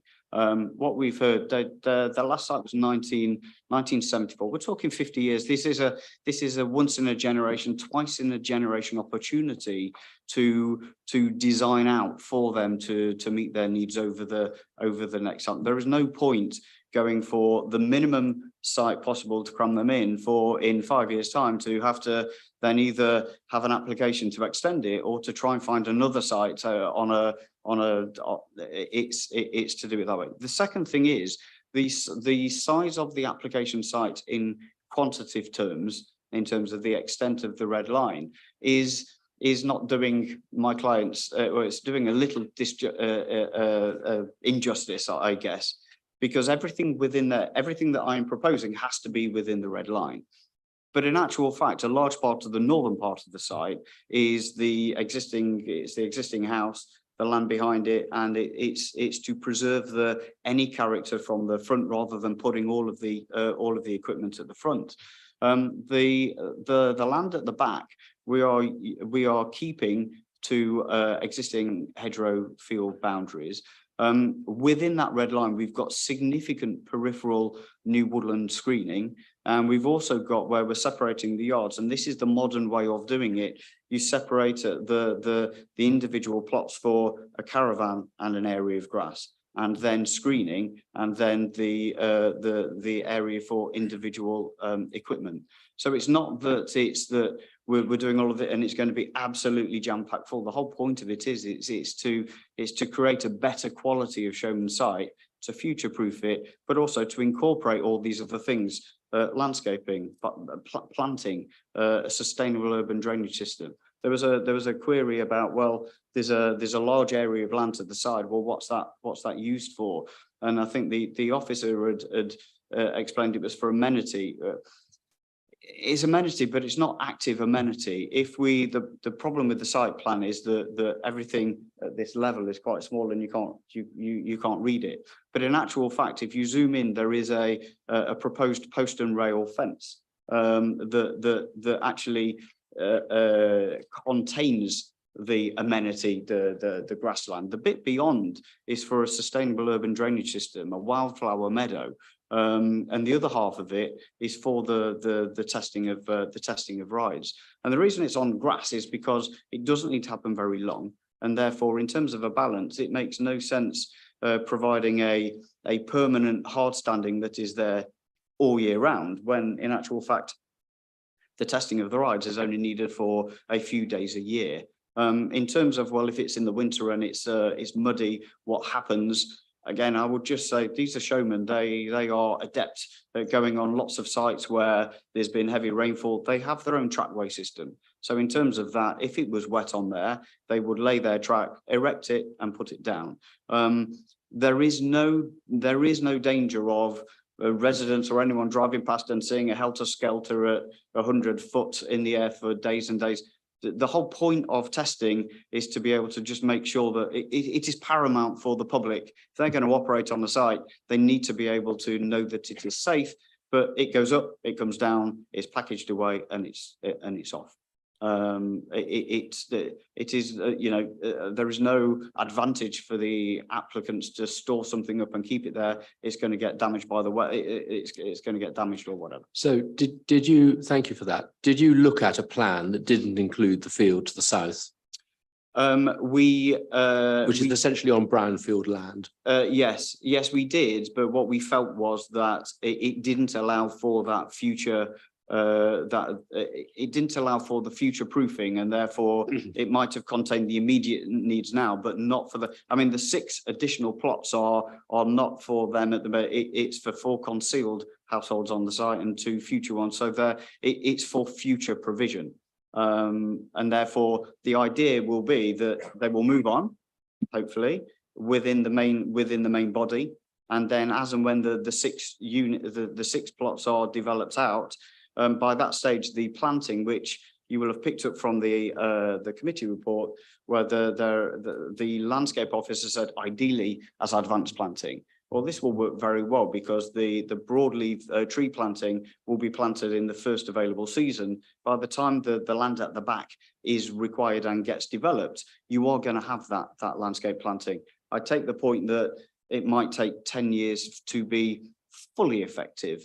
But what I would say is, if you drive up and down the road at the moment, you cannot see onto that field at the back already, and therefore, actually, the effectiveness of the planting, the idea of it being 15 to 20 meters in width, is that actually, even when it's growing up, you have the benefit of layers and filtering, which adds to the effectiveness of the screen, both in the summer and in the winter, because of course.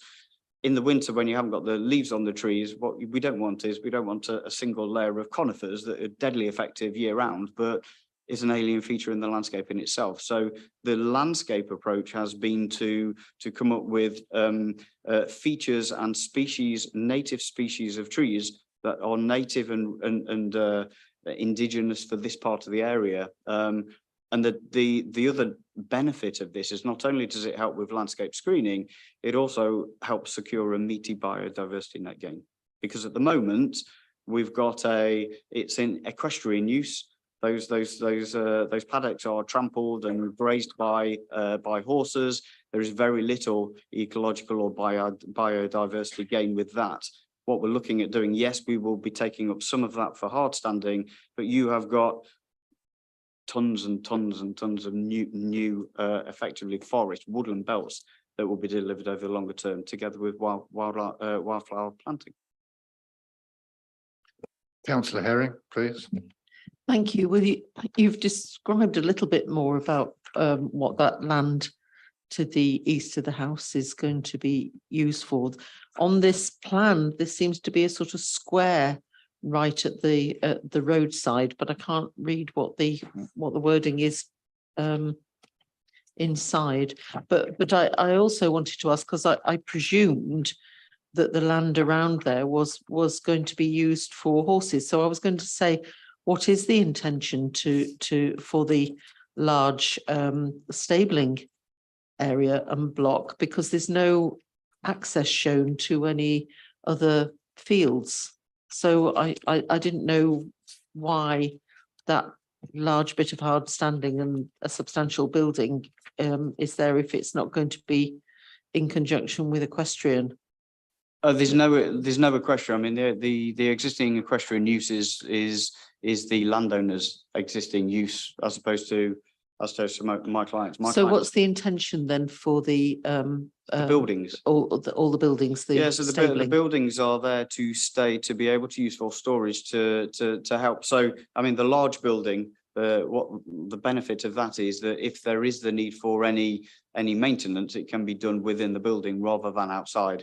It also limits the need for external lighting. We had a question about lighting.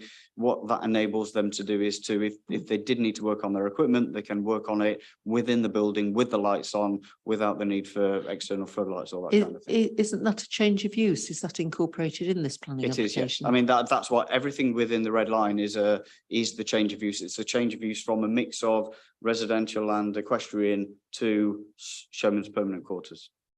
So that now the actual building then changes use as well? It does, yes.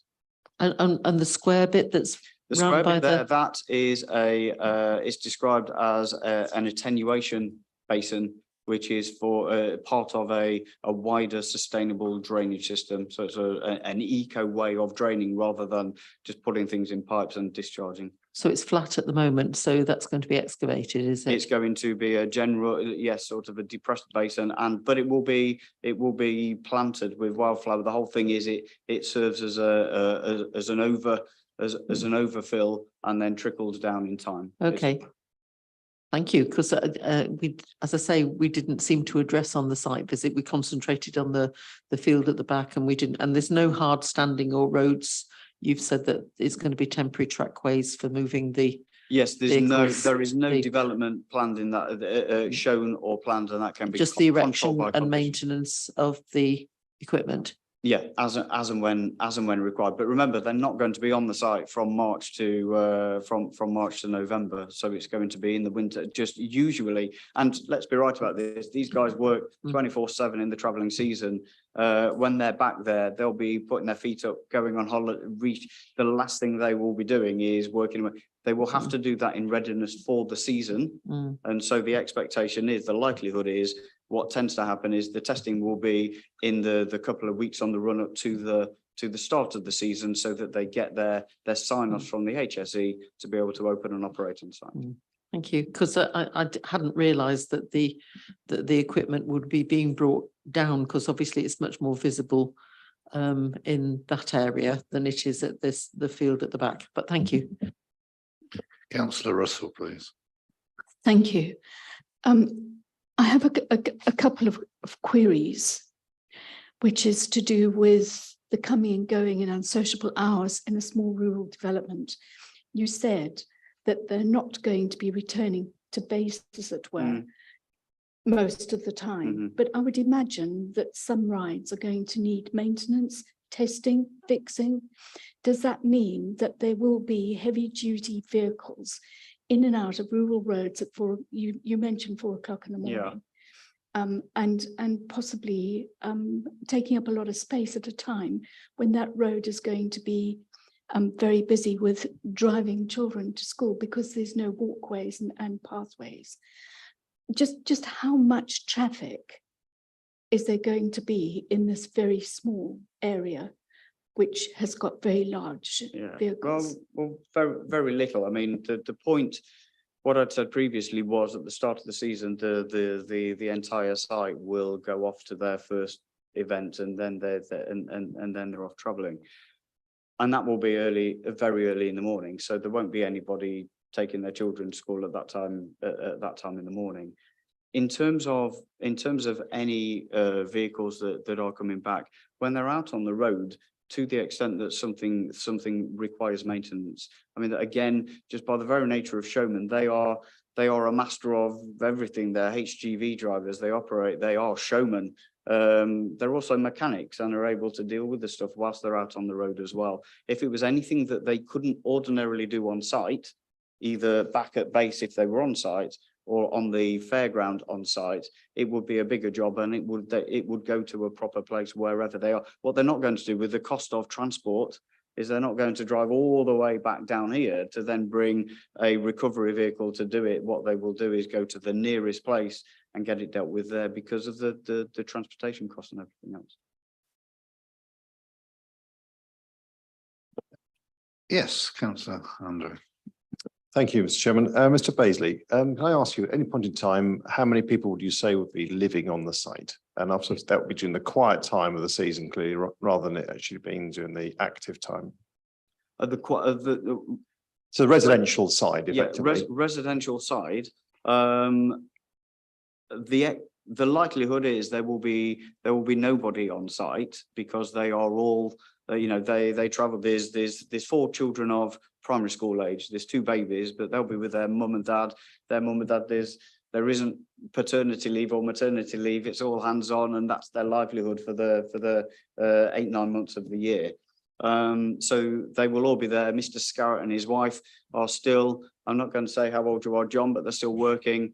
I guess when they're in a few years, if he wants to retire, then it will be Mr. Scarrett and his wife that will probably stay at home, but they would occupy the dwelling. Everybody's there together because it's a family business and it is an extended family. I mean, we're not talking about all of these plots, all individual families, and it's 2 brothers and their children and their children. There's 3 generations at the moment. Thank you. When we were on our site visit, we noticed obviously the home that's on the site currently there that has clearly a number of rooms, and I'm sure a number of people who live on effectively on that property. And clearly the impact in terms of traffic movements would therefore be practically the same as is now in terms of numbers of people coming and going from that property. That'd be logical. In terms of the A43 Red House Junction, absolutely, we appreciate that the showmen must be running up and down the country on absolutely every road that we can think of. So they're pretty much experts at handling those junctions in their own way. But do they have a plan about how they're going to tackle that? I appreciate you said it would be at very early hours of the morning, or certainly not at peak times.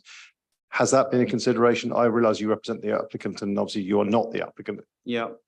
I mean, they are, just because of how they operate, one of the very first things when they're considering sites is can we access it, and where we're going, how are we going to get there, and that kind of thing. Their existing site, they were there first, and over the 50 years development occurred around them, to the point that what was a relatively straightforward access into the site was then hampered by new development where there weren't enough car parking spaces for everyone to park off the road, so they park on the road, which means that at 4 o'clock in the morning, when they do come by or they have to go, they more often than not have to knock on the door, get the people out of bed and get, look, we need to get out of here. The last thing they want to do, having been in that situation, is to find a site where they're having to drive through a village, which they can't do, get through those roads. They haven't identified that junction as a problem in terms of them being able to navigate it. Now, they aren't highway consultants, and they're not the highway authority. So they've not got the letters after their name to be able to say, yes, it will be fine and safe. From a navigational point of view, they're not identifying that as an issue. And what they are saying is that at 4 o'clock in the morning, there's not much on the road at that time. The highway authority have had a look at it. They've also, as part of responding to the pre-application advice that they sought. So I mean, the whole point of this is when they found it and thought it was okay, they came to me. They asked my advice. I gave them my advice, but said, look, before you secure this, if you want a little bit more, what you're supposed to do is ask the council. Now, if they'd have asked the council and the council said, you've got a dangerous access, no, the likelihood is that we wouldn't have gone any further. We'd have looked for something else. What came back was, we've had a look at it. We've had a look at your highway consultants' work and report, and actually subject to a detailed transport statement, subject to detailed landscaping proposal. In principle, the location having regards to the specific development plan policy for Tram and Show people, the principle suitable. You now need to follow it up with a formal application that addresses some of the detail. So as part of that, we've had a highway report done. So it's not just the local highway authority, but it's ourselves as well. We've done a tracking in terms of the access itself, because that was what was asked for at the time of the pre-app. We didn't do the one on the crossroads. We can do one, and I think there's a condition to be able to do it. The simple fact that we haven't done one is not because we don't want to do one there, just with the previous, there was a slight logistical complication with the previous case officer that some of the consultation responses didn't come back to allow us to do it. Otherwise, we'd have done it. But I don't anticipate any problems from a geometry point of view in terms of being able to do this. Okay. A final point, in terms of the locality, clearly it's quite an isolated area, but it does form part of a parish. And clearly it was immensely disappointing to hear that the applicants were not permitted to speak publicly at the parish council meeting, which would have been an ideal opportunity to try and clarify any of those matters. I presume that the applicant has therefore written in detail to the parish council and indicated exactly what they're planning on doing, or was that a complete surprise, you know, in terms of the application coming out of the woodwork? So in terms of, obviously we have a full report here, an excellent and very comprehensive report. Yeah. But the parish council locally was not able to permit, for one reason or another, or did not do so, for the applicants to speak at their parish council meeting. Yes. So did the applicant write and approach the parish council before the application was published effectively? No. So the pre-application inquiry is simply to the council to look at compatibility with the development plan and that kind of thing. In terms of with the parish council, my own approach with it is that I would go to the parish council once my application has been submitted, because I know that the principle of it is okay.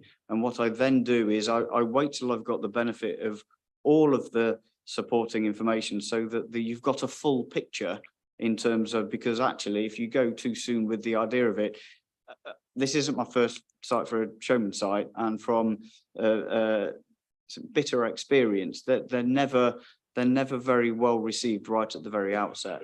And therefore what I find is it's better being able to attend the parish council and actually explain who they are, why they need it, what we're trying to do with the application because I, as a planner, I know what the general concerns are. So then I can explain how we've come to address it in the design process. But I just wasn't, we did turn up and we were in the public section. I did put up my hand and was told in no uncertain terms I wasn't allowed to speak. So we didn't. Afterwards, we didn't engage after that. Thank you. Okay, last 2 points, and I'll let you go from me. In terms of exiting and entrance to the site, clearly there are concerns that it might be a lot of mud, or there could be issues there on the road. I presume that you've had a look at that. And obviously you would address that accordingly, because that clearly wouldn't be a very neighbourly friendly policy to be dragging mud onto the road and obviously cause a dangerous environment. Of course. And in terms of gating of the site, Yeah. I presume that that would be from a security perspective, something that would be wanted.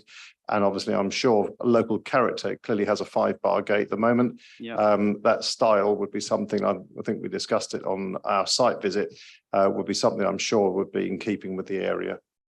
That just in terms of the gate, I mean, part of the rationale for the layout of the site was to preserve the character of the entrance to the site. If we're not careful, sometimes you do get a wrought iron gate with golden lions and things, and that's not what we're after here. That existing gate is likely to stay, and that will be there. The way that the site lends itself, it's the gate and the house, everything's to the rear of that. If there is a need for a subsequent gate, it will be set back and it won't be at all prominent there. What I would just say is that the existing owner hasn't had any problems with vandalism or thefts. That might be because the nature of the house and that someone's always in the house, and the house is at the front of the site and the horses are at the back. When the guys are on site, it would be a brave thief to not many people like fancy the idea of because they don't know what type of site it is and that kind. When they are not on the site will generally be empty, so there won't be anything to pinch, and it will just be the idea, the house will be unoccupied, but as it is when people go on holiday. So I don't think it's not going to look like Fort Knox. Thank you very much. Thank you. Just a couple of points from me then, to develop that point. The offset of the gate, we've heard that the longest vehicle for travelling show people is 25.9 metres. I think that's right. So the gate will be offset by a minimum of at least 25.9, but it to allow one vehicle to be offset off the road before it enters the gate. Question. Answer yes. Or it can be. I mean, but I just checked with Mr. Scarrett. The example that was given is the extreme example. They've got With two vehicles plus a caravan on the back. Occasion where they put that combination together. So the point with it is they know exactly when that is coming in and when that, it's not a speculative development where you can't control. I mean, it's the family and they know when they're doing it, and therefore one can be there and leave the gate open for someone else, and then it's there. It can be managed, but equally, if the local highway authority or the parish wanted confirmation, there is no reason why we cannot set that gate up to make sure that there is absolutely no possibility of the vehicle obstructing the free flow of traffic entering the site. A couple of other points. A full officer's report on an application is available to everybody at the same time. That's us, that's the parish councils and the general public, which is 7 days before. So they can't argue that they could have seen something before, because there is nothing to see before the final report is out. So there is no defence to say that you should have done something other. You offered to engage, and that wasn't. So my last question, which is the most important one, is education. Yeah. You were going to explain how the children will receive education Yeah. when they're remote, etc., etc. I mean, the case officer goes a bit of a, I'm told you're an expert, so I'd appreciate that, please. Right. So at the moment, there are 4 children of, sorry, everyone. At the moment, there are 4 children of primary school age and two babies. The children of primary school age, as I say, everyone travels together.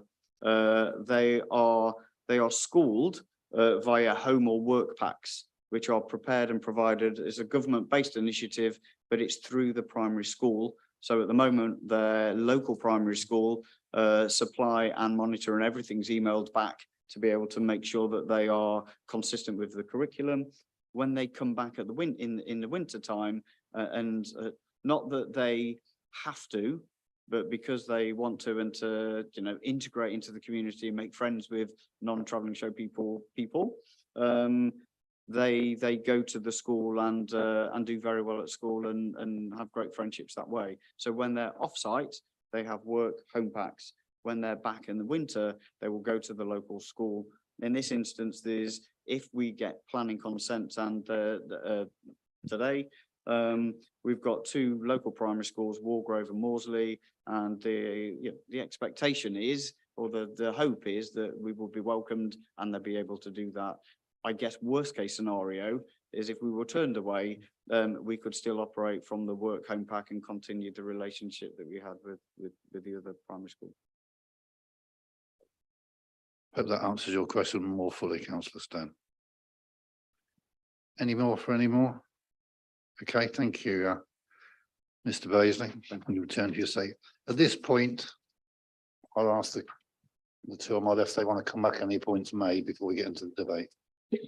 Yes, thank you, Chair. Just through yourself, there's a question that was asked about gates being the setback or the access arrangement, how it's going to be laid out. Condition number 4 just highlights that any gates across the site access must be a minimum of 20 metres from the highway boundary to allow the full entrance and egress of a HGV vehicle from the highway once the gates are open. So I know there was mention of a slightly larger vehicle, but that condition, the wording of that condition allows for flexibility of that to be increased above and beyond, or as a bare minimum, 20 metres. Okay, thank you. Any more back from you, Chris? Yes, thank you, Chair.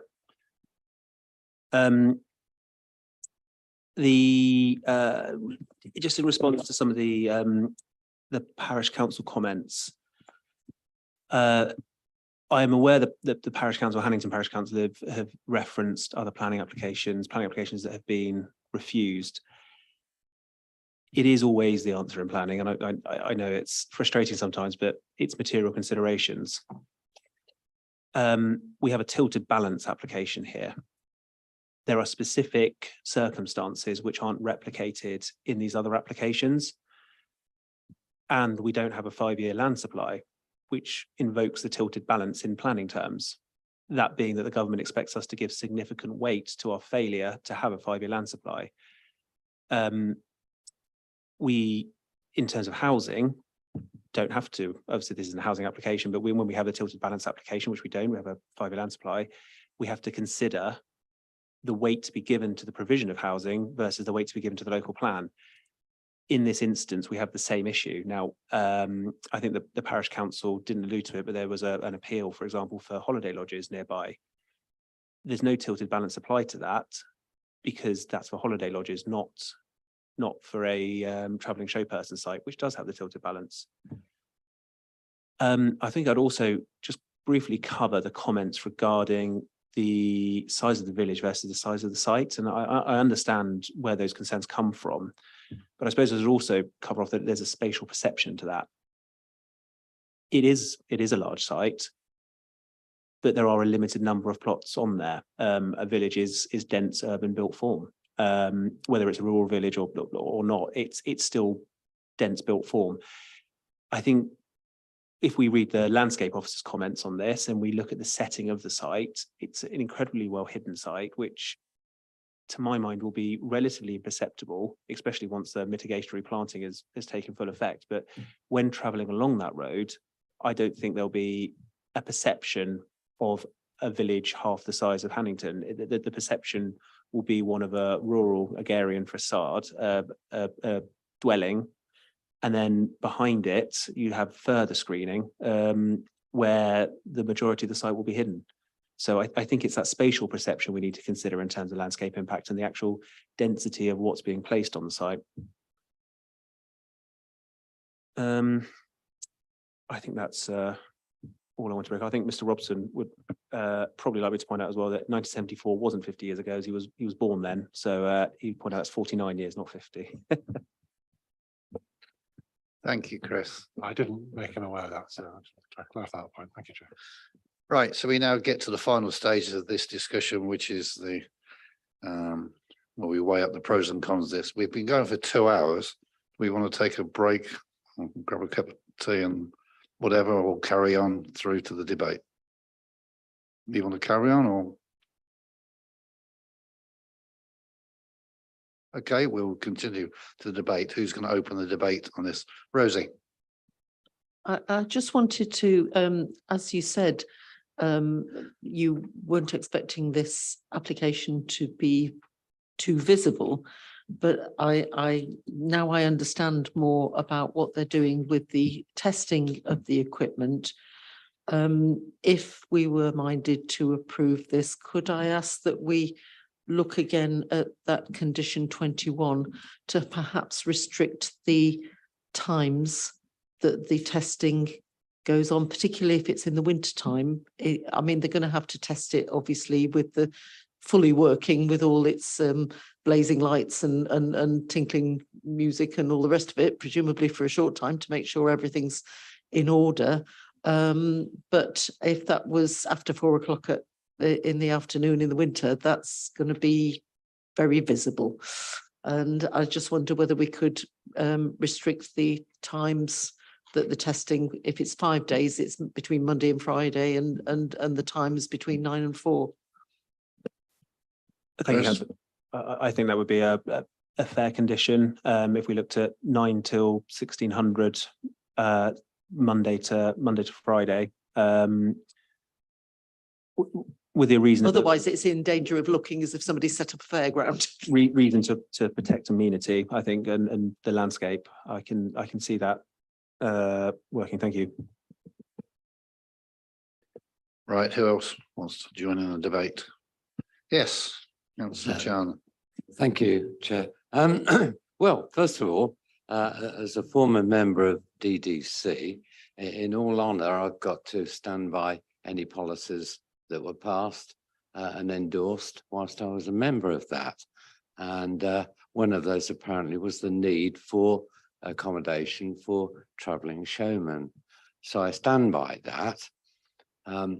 It was a very interesting site inspection here. We had a good opportunity to take in the ambience of the environment there and the natural environment and the features. It's been a good debate this afternoon in terms of searching questions. But at the end of the day, we to a certain extent are bound by planning law, and we have to make decisions in accordance with planning law. There has been an identified need, and now it's been demonstrated that there is in fact a need for it. Now, I might say that I've lived near Woodford Holes for 38 years, and I never knew that Scarrots were based at Woodford Holes. That's how quiet it is. And I've read that reference from the chairman of Woodford Holes Parish Council, which is quite satisfying to read that and comforting. The site itself, with landscaping, I don't think you'll know that it exists, no more than I didn't know that Scarrots existed at Woodford Holes. I really don't think that will happen. On the question of the A43 road, I have known someone who was killed on the A43 a long time ago, JB Farnsworth, the surveyor from Kettering, Berry Brothers and Bagshaw. But on the A361, which Woodford Holes has access to, my son has had 3 of his school friends killed in separate accidents on that road, including his best friend too. And I would argue that the A361 is far more dangerous. That section of the A361 is far more dangerous than the A43. Incredible though it might seem when you come out of that access. So I don't think that's going to be a problem at all. So all in all, I'm quite satisfied with this application.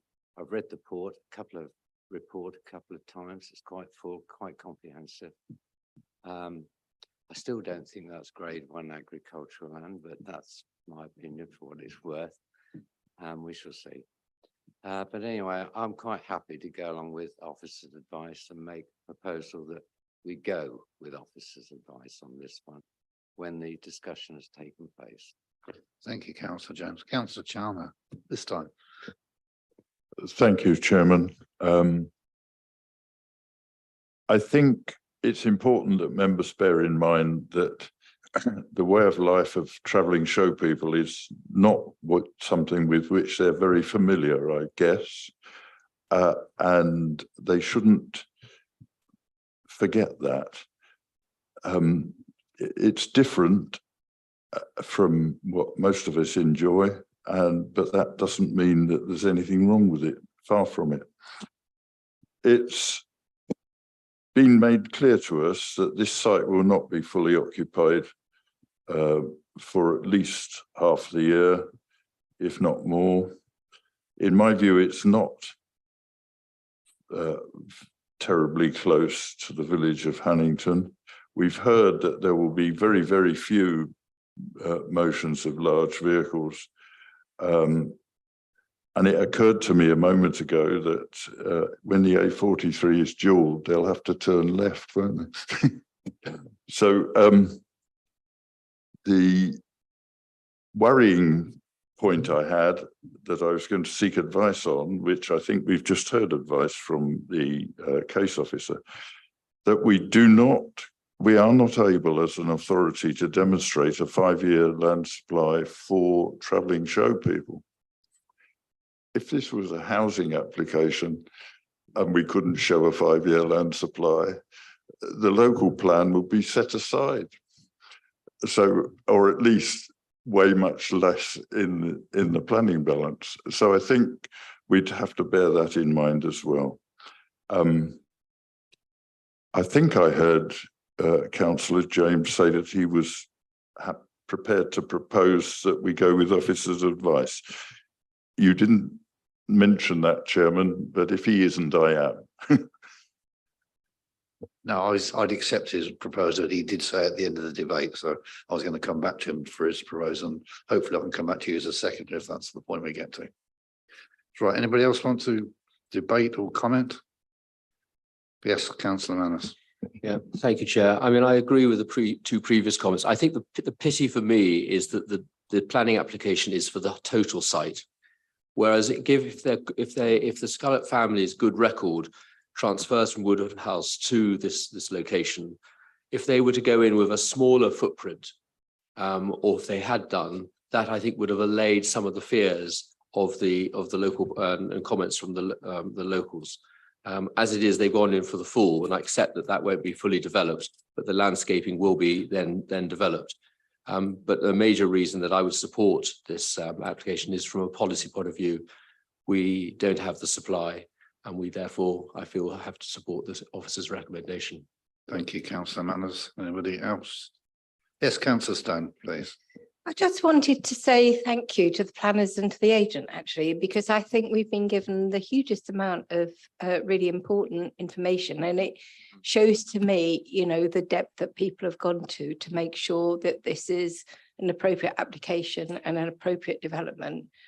And I think the questioning has been really excellent as well, and the conditions are very well thought through, aren't they? And I think I will totally approve of this plan, and I hope John Scarrett and his family have a very happy life there. Thank you, Councillor Stone. Anybody else? Yes. Just a point, Mr. Chairman. There was a comment earlier on in terms of services to the site, and I noted that we had water to the site already at that point, at the back of the site, but electricity hasn't been mentioned, or I haven't picked it up within the report in terms of overhead cables or any planned transfer of electricity to the top of the site. And I would suggest that maybe we conditioned it to have electricity underground effectively, as opposed to going up over raised systems that would then be seen from the road. I'm fully supportive of the application. I think it's a very considered application. I do thank the planners for that, and the applicants as well have clearly thought about the impact locally. I think it's a very small impact factually. Having been on the site and having known the area now for over 40 years, I do know how this really would not be something, if it's kept to the plans that we are presented with today, that would in any way cause any harm to the site. Thank you. Thank you, Councillor. Sean. Please, yeah. Thank you, Chair. Just through you. Whilst I'm not preempting which way members may or may not go, just in terms of the applications that are in front of you today, the recommendations Chris kindly pointed out in his presentation, the recommendation is read as follows: that the Assistant Director for Planning and Development be given delegated powers to grant permission for the development subject to conditions and to the satisfactory resolution of the ecology element, which is outstanding. Together with that, what's been discussed in the debate at the moment, that also includes a tweak to a number of conditions. Condition number 21, which will include the hours of operation testing, now that from 9 o'clock in the morning till 1600 or 4 o'clock in the evening, Monday to Friday only. Condition number 4, it mentions a minimum distance of 20 metres from the highway to be set back. We can look at increasing that to 29 metres. Condition number 16 that corrects the wording to include travelling show person rather than gypsy and traveller. So that's gypsy and traveller is deleted, been replaced by travelling show person. And then just the final point that the electricity supply be grounded rather than it being an overhead supply or cables running to the back of the site. Were members too minded to approve it? Thank you, Chair. Yes, that's correct. Thank you, Chair. So any members got any other amendments or comments they want to add to what's been proposed on my left? If not, I would ask Councillor James to propose the officers with the recommendations, sorry, restrictions, we're going to look at recommendations. As presented on my left by Sean. Yes, I formally propose that we go with officers' advice in accordance with the restrictions and conditions that have been mentioned. Councillor Chandler. More than happy to second that proposal. Shane. So with a formal proposal and a seconder, we will take a vote on those in favour of this application, please show. That, I believe, is unanimous. Thank you all for your consideration, and I declare the meeting closed at 4:10. Thank you very much indeed for your attendance.